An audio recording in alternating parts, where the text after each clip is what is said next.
Welcome to the Rosary at Rose Creek. I'm Sheryl Taylor, and this church to home renovation has been a passion project, and it's come to fruition in a little bit less than 2 years. Three and a half years ago, my parents lived in Austin, Minnesota, and they passed away 28 days apart. And this was my mother's childhood church where my parents got married. I came back to Minnesota to settle up the estate, and I came across this church, which had been in a dilapidated state for a number of years. And I thought this would be a great COVID project to, turn off the chaos of the world, and I can focus on, painting and construction and just do something that would revitalize a historic gem.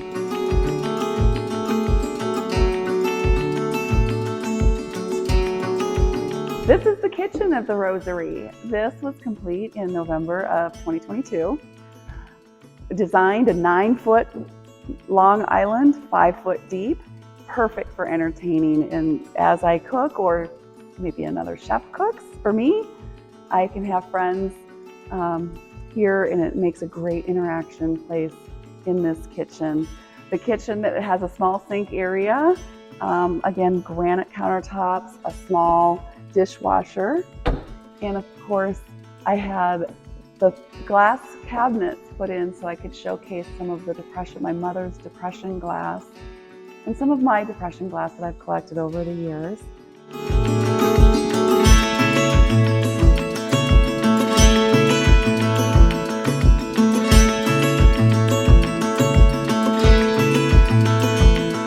It's definitely a dream kitchen, and it's definitely a dream kitchen of mine to be able to host friends over.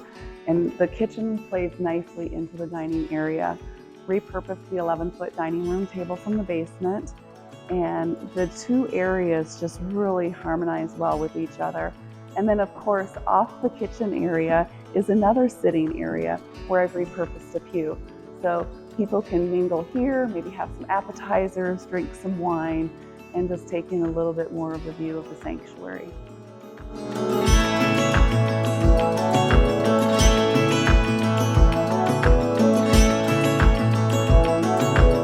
Is open concept living, and the office area is part of the living room area. I can sit here and work in my office on my computer, or I can move to the living room real quickly. The TV can swivel so I can work from my desk, and I can actually angle the TV over to my office area or even the bedroom area. So it makes this whole open concept living more functional.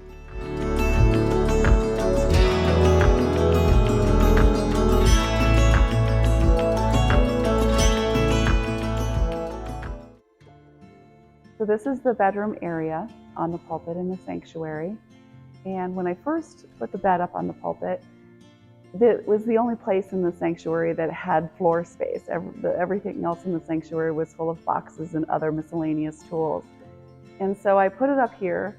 And the first morning I woke up, when the sunlight came through the eastern exposure windows, it was just magical. The color of the light that came through, being elevated 16 inches off of the main floor, was just enough to make it feel a little bit more magical and just a very nice experience.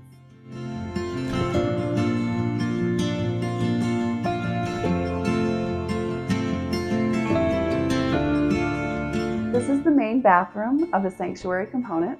It's an 11-foot by 11-foot room with 10-foot ceilings. The original tin, it has remained, and the color inspiration to this bathroom is this heart piece of glass on the ceiling that I brought home from Mexico. And I just love this teal colored glass, this teal blue colored glass. And so I used that as the color inspiration to have an accent wall as well as the vanity. And then of course, white quartz, full walk-in closet, commode here, and then you have to check out this beautiful shower. So come on around the corner and take a look at this beautiful shower that I designed with the gold and gray colors.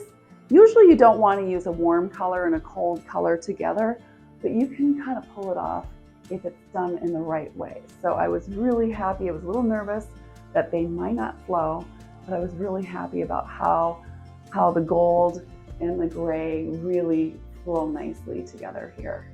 And in order to maximize some of the hardware, I used some gold and some black. So I've used a mixed metal concept with my light fixtures with the black and the gold, and that kind of makes everything pull together a little bit nicer instead of having it over the top be all gold.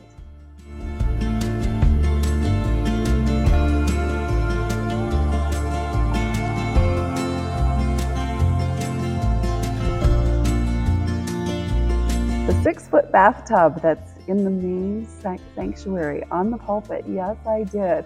So you can enjoy a nice glass of wine in the bubble bath and have amazing views, looking up at the scissor beams and the tin ceiling with music resonating throughout the main living area.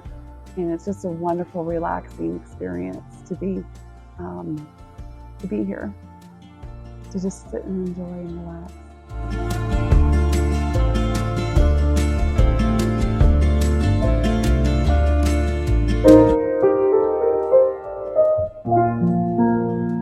So this was the most significant gift, the most heartwarming gift. My former elementary band teacher and junior high band teacher contacted me about 1.5 years ago and said that he and his wife would like to make a donation of their personal baby grand piano to my church project. And I was blown away. It's so amazing. It's just a great gift, and it's beautiful, it's stately, and it just adds, and it's perfectly placed. It's like this section of the sanctuary was perfectly built for a baby grand piano.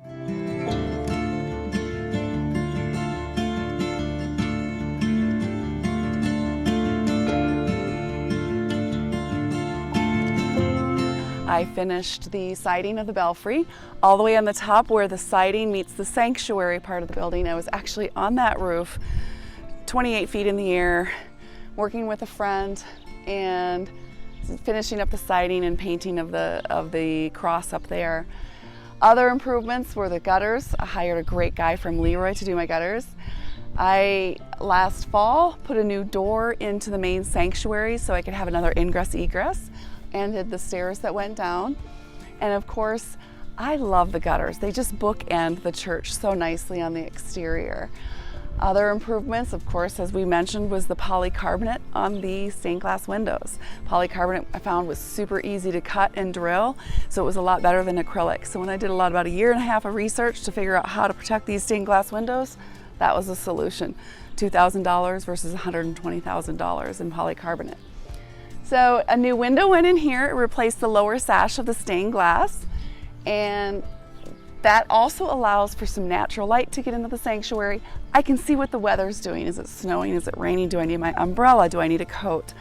And that window has been really nice to have to be able to look outside. The new door, again, ingress, egress, also makes it really nice to come out from the dining room into the yard to be able to sit and enjoy and relax under some of my shade trees that are out here.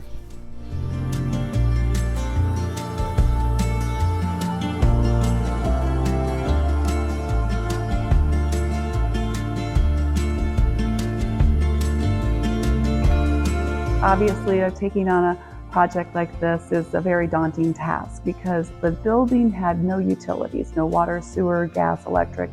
Everything had to be re-energized.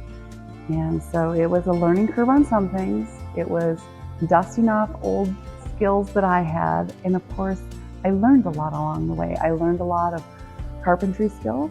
I learned a lot about my own tenacity and fortitude, and how to pick myself back up when I run into dead ends or roadblocks on how do I get to the next project and how do I get the current project complete. And a lot of friends have helped me. I've had a lot of on-call consultants. I've had a lot of great neighbors that are in construction that I've picked their brains more than once to just help me through some of the obstacles that I've had to overcome.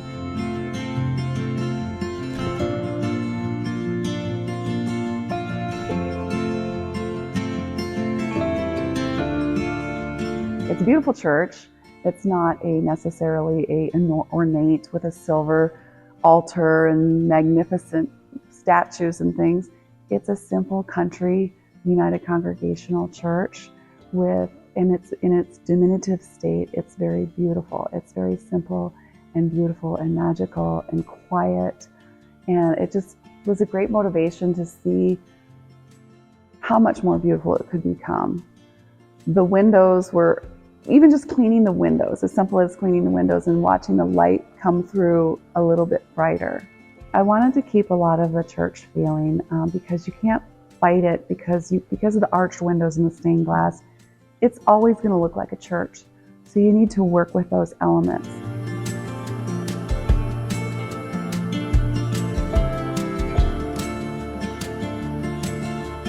There's been a lot of friends and community members and neighbors that have helped, whether it's construction or helping me hold a piece of plywood in place or something. It's just been really great. So many friends to thank. Neighbors, I couldn't have done it on my own. There's been a lot of support through the GoFundMe. There's been a lot of support from just, the cheers on Facebook, on my Facebook, the Rosary at Rose Creek page, where people have had great job, good work. And those little things mean a lot because you read those when you think that you're defeated, and it's been really good support.